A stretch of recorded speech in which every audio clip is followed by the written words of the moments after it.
ವಿಭಿನ್ನ ರೀತಿಯ ಧಾರಾವಾಹಿಗಳ ಮೂಲಕ ಕಿರುತೆರೆ ವೀಕ್ಷಕರಿಗೆ ಮನರಂಜನೆಯ ಮಹಾಪೂರವನ್ನೇ ಉಣಬಡಿಸುತ್ತಿದೆ ಸ್ಟಾರ್ ಸುವರ್ಣ ವಾಹಿನಿ. ಆಸೆ, ನಿನ್ನ ಜೊತೆ ನನ್ನ ಕತೆ, ನೀನದೇನ, ಉದೋ ಉದೋ ಶ್ರೀ ರೇಣುಕಾ ಯಲ್ಲಮ್ಮ, ಯಡಿಯೂರು ಶ್ರೀ ಸಿದ್ದಲಿಂಗೇಶ್ವರ, ಶ್ರೀದೇವಿ ಮಹಾತ್ಮೆ, ಗೌರಿಶಂಕರ, ಅವನು ಮತ್ತು ಶ್ರಾವಣಿ ಧಾರಾವಾಹಿಗಳು ನಿಮ್ಮ ನೆಚ್ಚಿನ ಸ್ಟಾರ್ ಸುವರ್ಣ ವಾಹಿನಿಯಲ್ಲಿ ಈಗಾಗಲೇ ಪ್ರಸಾರವಾಗುತ್ತಿದೆ. ಇನ್ನು ಪ್ರೀತಿಗಾಗಿ ಅನುಪಮ ಎಂಬ ಡಬ್ಬಿಂಗ್ ಧಾರಾವಾಹಿಗಳು ಪ್ರತಿ ಮಧ್ಯಾಹ್ನ ಪ್ರಸಾರವಾಗುತ್ತಿದೆ.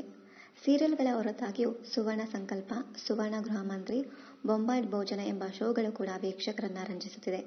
ಇದರ ಜೊತೆಗೆ ಸ್ನೇಹದ ಕಡಲಲ್ಲಿ ಧಾರಾವಾಹಿ ಕೂಡ ಸೇರ್ಪಡೆಯಾಗಿದೆ. ಇತ್ತೀಚೆಗಷ್ಟೇ ಪ್ರಾರಂಭವಾಗಿರುವ ಸ್ನೇಹದ ಕಡಲಲ್ಲಿ ಸ್ಟಾರ್ ಸುವರ್ಣ ವಾಹಿನಿಯಲ್ಲಿ ಆರಂಭವಾಗಿದೆ. ನಾಯಕಿಯಾಗಿ ಕಾವ್ಯ ಮಹಾದೇವನ್ ಅಭಿನಯಿಸುತ್ತಿದ್ದಾರೆ. ಇದರ ಜೊತೆಗೆ ಸಮೀರ್ ಆಚಾರ್ಯ ಅವರು ಕೂಡ ಈ ಧಾರಾವಾಹಿಯಲ್ಲಿ ಅಭಿನಯಿಸುತ್ತಿದ್ದಾರೆ. ಈ ಧಾರಾವಾಹಿಯಲ್ಲಿ ಸಮೀರ್ ಆಚಾರ್ಯ ಅವರು ಕೂಡ ನಟಿಸುತ್ತಿದ್ದು, ಈ ಧಾರಾವಾಹಿಯಲ್ಲಿ ಅವರದು ನೆಗೆಟಿವ್ ಪಾತ್ರ ಆಗಿದೆ. ಅಂದಹಾಗೆ ಸಮೀರ್ ಆಚಾರ್ಯ ಅವರು ಈ ಹಿಂದೆ ಜಾನಕಿ ರಾಘವ ಧಾರಾವಾಹಿಯಲ್ಲಿ ಅಭಿನಯಿಸಿದ್ದರು. ಸ್ಟಾರ್ ಸುವರ್ಣ ವಾಹಿನಿಯಲ್ಲಿ ಪ್ರಸಾರವಾಗುತ್ತಿದ್ದ ಜಾನಕಿ ರಾಘವ ಧಾರಾವಾಹಿಯಲ್ಲಿ ನಾಯಕ ರಾಘವನ ತಮ್ಮ ರಮಣನಾಗಿ ನಟಿಸಿದ್ದ ಸಮೀಪ್ ಆಚಾರ್ಯ ಈ ಧಾರಾವಾಹಿಯು 5 ತಿಂಗಳ ಹಿಂದೆಯಷ್ಟೇ ಮುಕ್ತಾಯಗೊಂಡಿತ್ತು. ಇದೀಗ ಹೊಸ ಧಾರಾವಾಹಿ ಮೂಲಕ ಕಿರುತೆರೆಗೆ ಕಂಬ್ಯಾಕ್ ಆಗಿರುವ ಸಮೀಪ್ ಆಚಾರ್ಯ ಹೊಸ ಧಾರಾವಾಹಿ, ಹೊಸ ಪಾತ್ರದ ಮೂಲಕ ಕಿರುತೆರೆ ವೀಕ್ಷಕರನ್ನ ರಂಜಿಸುತ್ತಿದ್ದಾರೆ. ಅಂದಹಾಗೆ ಸಮೀಪ್ ಆಚಾರ್ಯ ಅವರ ಕಿರುತೆರೆ ಪಯಣ ಶುರುವಾಗಿದ್ದು ಕೂಡ ಸ್ಟಾರ್ ಸುವರ್ಣ ವಾಹಿನಿಯಿಂದ. ಸ್ಟಾರ್ ಸುವರ್ಣ ವಾಹಿನಿಯಲ್ಲಿ ಪ್ರಸಾರವಾಗುತ್ತಿದ್ದ ಉತ್ತರ ಕನ್ನಡ ಭಾಷೆಯ ಗುಂಡ್ಯನ ಹೆಂಡತಿ ಧಾರಾವಾಹಿಯ ಗುಂಡ್ಯನಾಗಿ ಕಾಣಿಸಿಕೊಳ್ಳುವ ಮೂಲಕ ಕಿರುತೆರೆಗೆ ಕಾಲಿಟ್ಟರು ಸಮೀಪ್ ಆಚಾರ್ಯ.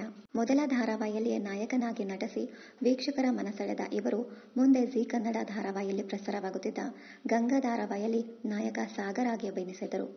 ಗಂಗಾ ಧಾರಾವಾಹಿಯಲ್ಲಿಯೂ ಕೂಡ ಉತ್ತರ ಕನ್ನಡ ಮಾತನಾಡುವ ಪಾತ್ರದಲ್ಲಿ ಕಾಣಿಸಿಕೊಳ್ಳುವ ಅವಕಾಶ ಸಿಕ್ಕಿದ್ದು ವಿಶೇಷ. ನಂತರ ಕಲರ್ಸ್ ಕನ್ನಡ ವಾಹಿನಿಯಲ್ಲಿ ಪ್ರಸಾರವಾಗುತ್ತಿದ್ದ ರಕ್ಷಾಬಂಧನ ಧಾರಾವಾಹಿಯಲ್ಲಿ ಪ್ರಮುಖ ಪಾತ್ರವೊಂದರಲ್ಲಿ ಅಭಿನಯಿಸಿದ್ದರು ಸಮೀಪ್ ಆಚಾರ್ಯ. ಆದರೆ ಮುಂದೆ ಆ ಧಾರಾವಾಹಿಯು ಅರ್ಧದಲ್ಲಿಯೇ ತನ್ನ ಪ್ರಸಾರ ನಿಲ್ಲಿಸಿತ್ತು.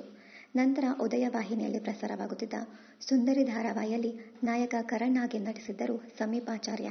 ಇದೀಗ ಸ್ನೇಹದ ಕಡಲಲ್ಲಿ ಧಾರಾವಾಹಿಯಲ್ಲಿ ಇವರು ಬಣ್ಣ ಹಚ್ಚಿದ್ದಾರೆ. ಆದರೆ ಈ ಧಾರಾವಾಹಿಯಲ್ಲಿ ಇವರು ಖಳನಾಯಕನಾಗಿ ಅಭಿನಯಿಸುತ್ತಿದ್ದಾರೆ. ಇನ್ನಷ್ಟು ಕನ್ನಡ ಧಾರಾವಾಹಿ, ಸಿನಿಮಾ ಹಾಗೂ ಇನ್ನಿತರ ನ್ಯೂಸ್ ಅಪ್ಡೇಟ್ಸ್ಗಾಗಿ ಚಾನೆಲ್ ಅನ್ನು ಸಬ್ಸ್ಕ್ರೈಬ್ ಮಾಡಿ. Thank you.